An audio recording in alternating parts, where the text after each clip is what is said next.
ले जा रहे हैं।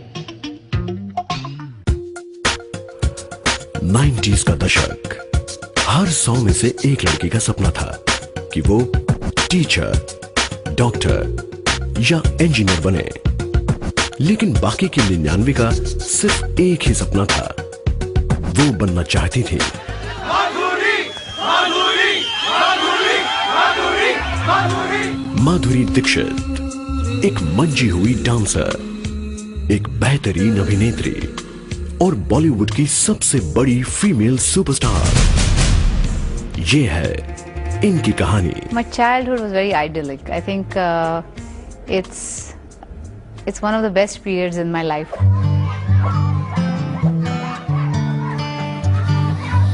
मैं JB नगर में पली बड़ी. It's a suburb of Mumbai.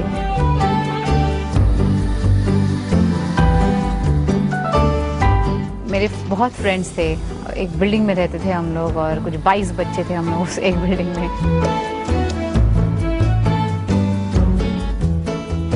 Divine child high school में पढ़ती थी। स्कूल में I used to do a lot of dancing, Kathak competitions में जाती थी। I used to get the trophy for my school and everything. तो all the teachers used to love me, my principal used to love me. I was like the pride of my school.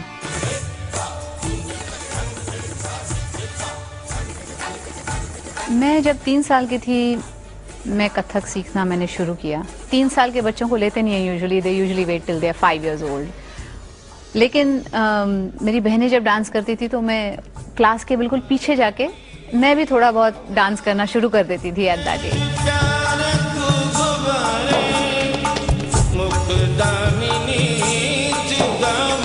तो मेरे गुरुजी ने वो observe किया और उन्होंने कहा कि चाहे वो छोटी हो, आप इसे भी भेज दीजिए सीखने के लिए। So we all started learning, all 3 sisters started learning Kathak. मैं पढ़ी हूँ पार्ले कॉलेज में, जिसे अभी साठे कॉलेज नाम दिया है। मैं माइक्रोबायोलॉजिस्ट बनना चाहती थी and it used to interest me because it is one of my favourite subjects. And so मैंने ये सोचा था कि माइक्रोबायोलॉजी करके one day I had a dream of doing research in genetics, you know, finally. And that was my aim at that point in my life. माधुरी का सपना था कि वो माइक्रोबायोलॉजी के क्षेत्र में नाम कमाए, लेकिन उनकी किस्मत में कुछ और ही लिखा था। एक दिन मेरी जो सबसे बड़ी बहन थी, उनके क्लास में she had a friend और उसके father used to work in Rajshri Productions. और Rajshri Productions at that point was looking for a new girl for a film of theirs. तो पता नहीं क्यों he thought of me. उन्होंने सोचा कि maybe you know because she dances and she does all that, तो शायद कहीं इंटरेस्ट होगा। तो वो ऑफर लेकर आए और उन्होंने कहा कि आप प्लीज राजश्री के ऑफिस में जाइए, आप उनसे मिलिए और वो they trying to find a new girl. तकदीर उन्हें सिनेमा की ओर ले गई और उन्होंने बॉलीवुड में अपना डेब्यू किया। अबोध में जब मैंने काम किया तो कहीं एक इंटरेस्ट स्पार्क हुआ मेरा उसमें और मुझे ऐसा लगा कि you know what, may be this is what God has planned for me and may be this is what I should be doing because I loved it. I loved playing that character. I loved being a different person. I loved singing the song on screen. I loved the dancing and everything. So kahin that bug had caught me. And finally we shot for the movie and the movie released. उनके Kathak class के पहले दिन की तरह बॉलीवुड में रखा गया उनका पहला कदम भी लड़खड़ा गया। अबोध ने ना तो बॉक्स ऑफिस में कोई कमाल दिखाया और ना ही क्रिटिक्स को इम्प्रेस किया।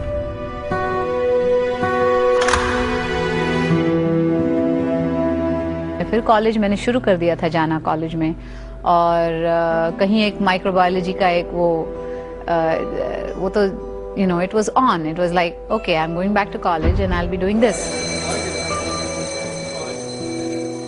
लेकिन somewhere the bug had bitten me, like I said, and I thought maybe I can do my studies and I can do small roles in different films. जो 10 दिन का रोल हो या ऐसे 5 दिन का रोल हो तो वैसे रोल कर सकती हूँ मैं। और जब मैं अबोध में काम कर रही थी तभी I got 2 offers. One was for आवारा बाप and one was for Swati.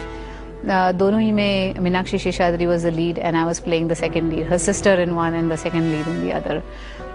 तो that suited me because just 10 दिन में हम लोग शूटिंग कंप्लीट करके वापस आ जाते थे. I could go back to my studies.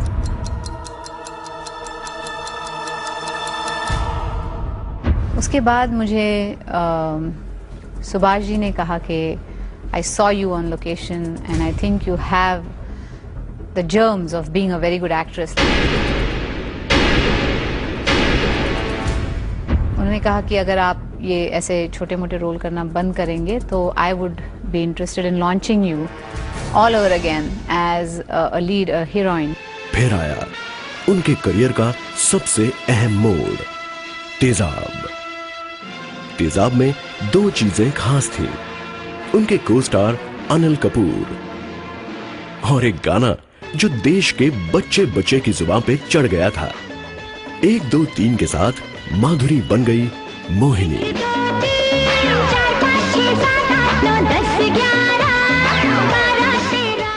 जब हम लोग 1 2 3 फिल्म कर रहे थे गाना, तो कभी ऐसे लगा नहीं था कि the song is going to be such a big hit. हम लोगों को सॉन्ग भी कुछ अजीब सा लगा था तभी कि क्या काउंटिंग है इस गाने में, 1 2 3 4 5 6, यू नो, लाइक दैट.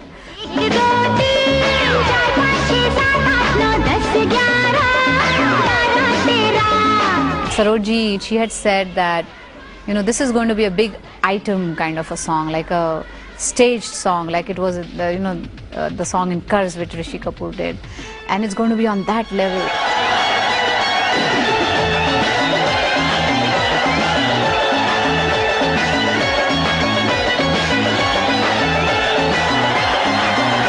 तेजाब के बाद आई सुभाष घई की राम लखन और इंद्र कुमार की दिल.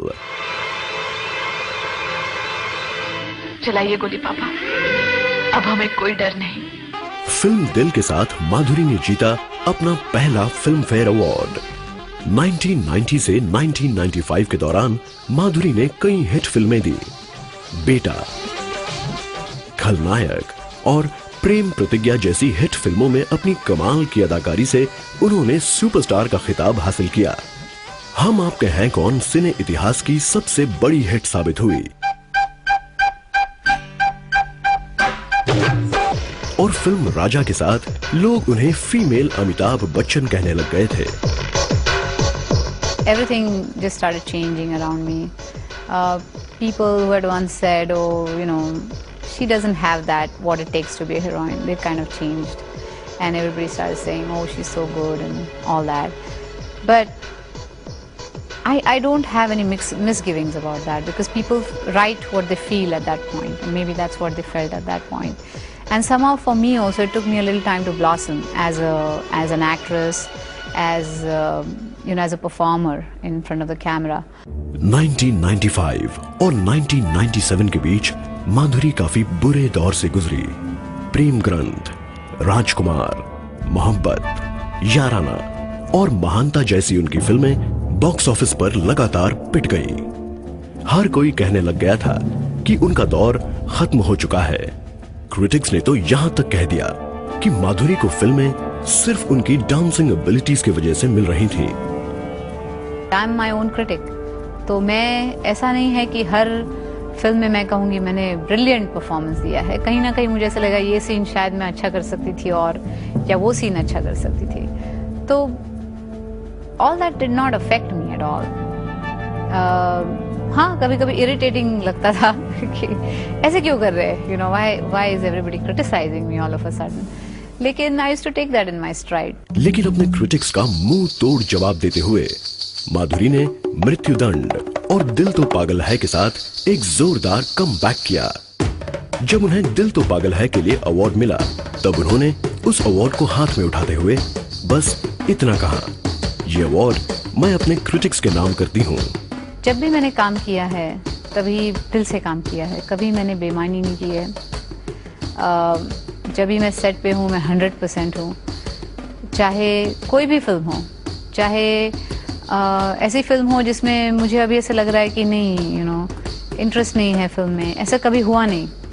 The interest is always there. तो मेरी कोई भी परफॉर्मेंस आप देखेंगे, इट्स माई 100%. कभी मैंने, I have not shirk from saying oh इस फिल्म में मैं क्यों अपना ये करूँ, यू नो, लाइक दैट। 1999 में माधुरी ने करोड़ों चाहने वालों के दिलों को तोड़ते हुए डॉक्टर श्री राम नेने के साथ विवाह के बंधन में बंधकर अमेरिका के डेनवर में बस गई। मैंने आज तक जिंदगी अपने टर्म्स पे जी है। मैंने जब शादी करने का डिसीजन किया तो मैंने अपने सब प्रोड्यूसर्स को बताया कि ऐसे you know I am married and everything. तो क्योंकि तभी देवदास बनने वाली थी, बनने से पहले आई वॉज नॉट मैरिड, लेकिन जब बनना शुरू होने वाली थी तभी आई गॉट मैरिड ऑलरेडी। तो मैंने संजय जी के साथ भी बात की थी, मैंने कहा कि ऐसे से है, if you still want me in the movie then you let me know, otherwise if you don't want me in the movie anymore so I'll understand because you know that's fair। तो उन्होंने सोच के 2 दिन में ही said no you know I want you for my film, you are Chandramukhi, nobody else can do that।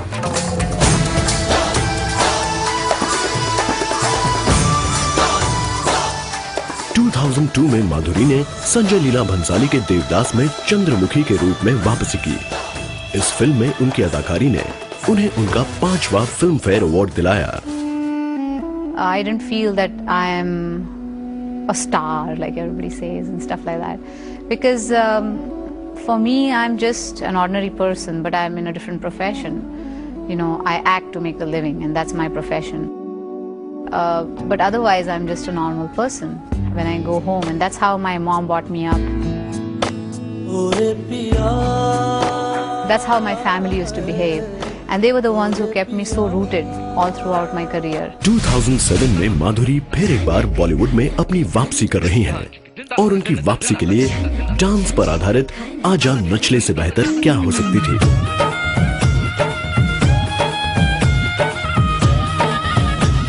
तो future में कुछ मैं अगर सोचूं कुछ करना है या कुछ डिसाइड करूं तो of course I will let everyone know this is what I'm doing, but right now I'm happy with what I have done and I'm happy with what I am right now। इस दौर की मधुबाला कहलाई जाने वाली ये संपूर्ण अभिनेत्री किन नई अदाओं से हमारे दिलों को धक धक कराती है।